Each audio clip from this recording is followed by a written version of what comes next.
De la chronique culture avec Nicolas Georges et on va commencer avec un événement culturel incontournable en France. Il s'agit du festival Berlioz dans l'Isère. Regardez.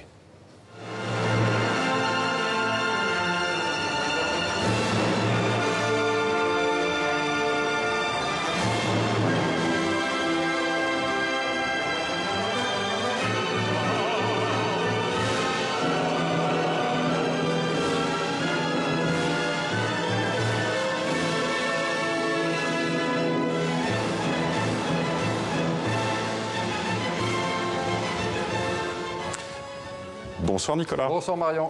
Alors Hector Berlioz, on célèbre cette année le 150e anniversaire de la mort du compositeur français. Le festival Berlioz, qui a lieu depuis 25 ans, vient de débuter donc dans sa ville natale. Il aura donc une saveur particulière cette année. Hector Berlioz, natif de la côte Saint-André, dans l'Isère, un village qui accueille donc jusqu'au 2 septembre une cinquantaine de concerts de musique classique et des événements festifs. On pourra écouter des représentations du répertoire de Wagner, de Liszt, de Gounod, de Schumann et bien entendu d'Hector Berlioz, la superstar du lieu, avec notamment ses œuvres sacrées. Cette année, Hector Berlioz, un compositeur à part, selon Bruno Messina, le directeur du festival. C'est un festival classique qui n'est pas si classique. Et donc tout le monde vient dans ce pays de Berlioz découvrir ce compositeur qui lui-même n'était pas si classique.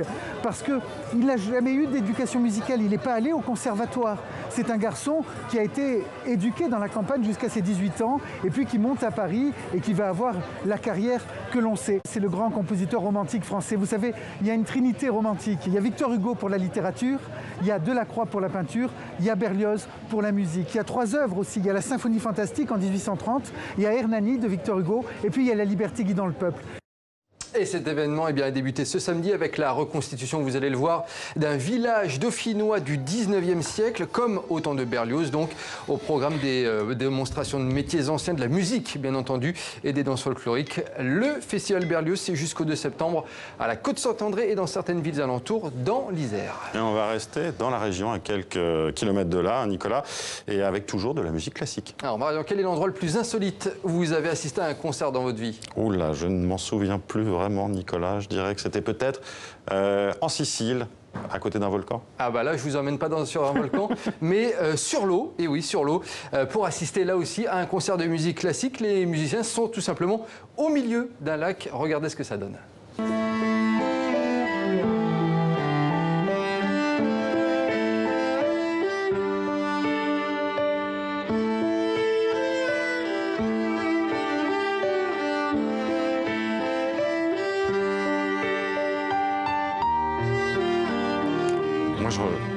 Vous avez compris le principe, donc une scène flottante avec des musiciens qui jouent dessus, le public est sur le rivage. On a même vu des fois certains baigneurs dans l'eau assister au concert.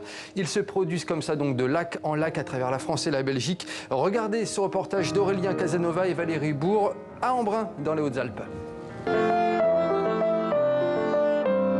C'est une étrange embarcation qui flotte sur l'horizon. Bercée par le chant du vent et des notes de musique comme suspendues, le piano du lac vogue où bon lui semble.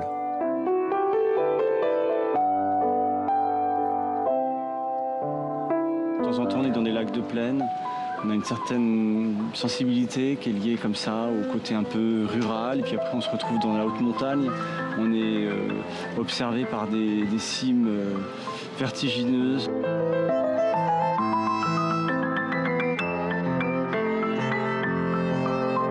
Chaque fois, il y a un musicien en plus qui est le lieu. C'est un lieu qui génère des sons. On a tous les bruits de la nature, on a les chants d'oiseaux. Hier, on avait les marmottes. Ce voyage sur lac, rivière et même sur mer, c'est une itinérance de chaque jour qui demande une organisation bien rodée. C'est parfait, on y va. On est trop de travers là. C'est bon, je vais rétablir à la fin. Avec près de 160 dates depuis le mois de mai, c'est toute la France et même la Belgique qui ont pu profiter d'une improvisation musicale au fil de l'eau, lancée il y a maintenant 5 ans. Quand on a commencé à faire nos concerts sur les plages, les gens sont venus. Et le mode de fonctionnement en tournée itinérante, ça nous permet vraiment de jouer tous les jours. Et c'est un peu le rêve de chaque musicien de pouvoir jouer tous les jours dans une salle différente. Jusqu'à demain soir, le lac d'Embrun se laissera bercer par ce récital flottant, avant de terminer sa tournée d'été dans la région.